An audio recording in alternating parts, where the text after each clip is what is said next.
बचपन में चौधरी चरण सिंह जी के बारे में सुनता था, वो मुख्यमंत्री थे,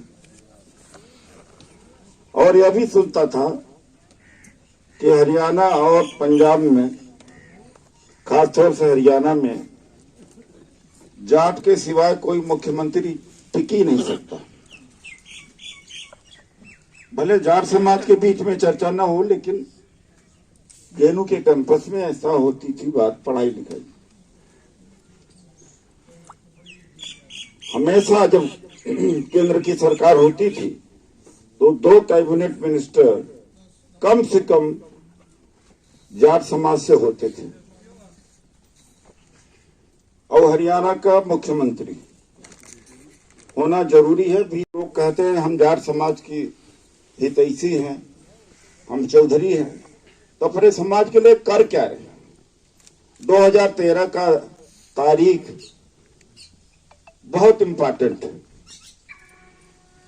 हुआ क्या कि 2013 में जब झगड़ा हुआ मुजफ्फरनगर में, तो मेरठ में हमारे बड़े कार्यकर्ता थे कारपोरेशन वगैरह में, तो शाम को उनके पास गए, कहा कि मुसलमान बहुत बढ़ रहे हैं। वो दलित समाज के थे। कहा हाँ ये बात तो सही है, कहा कुछ करना चाहिए। तो दलित समाज में एक जागृति आई, तो उन्होंने कहा इस बार लड़ो आप, पैसा हम लगाएंगे। आरएसएस का आदमी गया।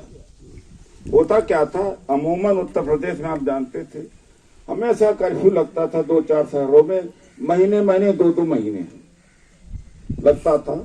वो बेचारे भोले भाले जो दलित समाज के लोग होते थे, उनको दारू और शाम को पिला देते थे, ढेला मरवा देते, झगड़ा शुरू हो जाता। जब इनकी जागृति हो गई हमारे वजह से, काशीराम जी को वजह से, डॉक्टर हिमांशु जी जानते हैं हम कैडर चलाते हैं पूरे देश के अंदर, पूरे देश में कैडर चलाते हैं मानवतावादी के लिए। तो उन्होंने जब टका सा जवाब दे दिया, तब इन्होंने भिड़ाया किसको, जाट बना मुसलमान कर दिया था।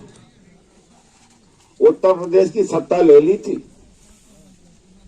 2013 में ये झगड़ा हुआ, 14 में अब्सोल्यूट मेजॉरिटी में पूरे देश में आ गई थी। उसी झगड़े के कारण आए थे। इस्तेमाल कौन हुआ, हिंदू ना ना जाट समाज इस्तेमाल हो गया कि नहीं हो गया।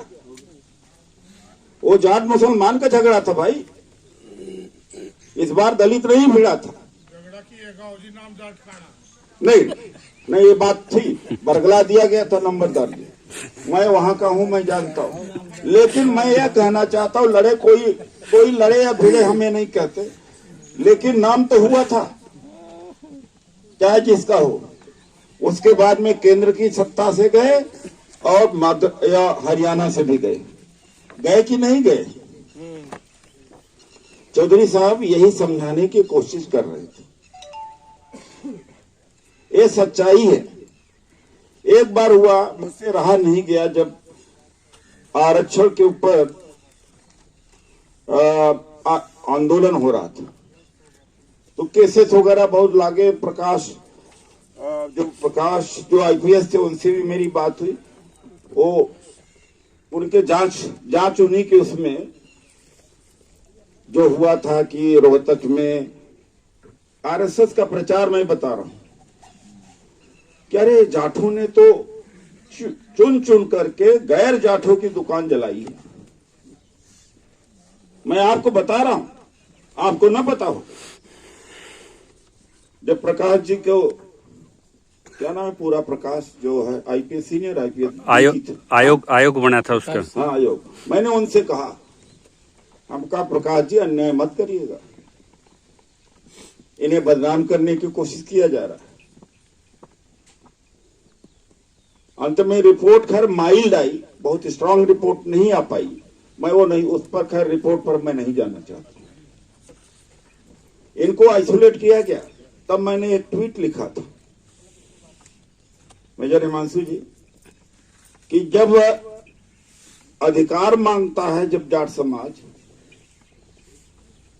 तब आप इसे जाट बना देते हो, जब वोट मांगना होता है हिंदू बना देते हो। बहुत बड़ी बात है। पहलवान बेटियों को भी तो जाट ही बनाया गया हाँ, ओलंपिक के टाइम। हाँ, हमका अब हिंदू नहीं है।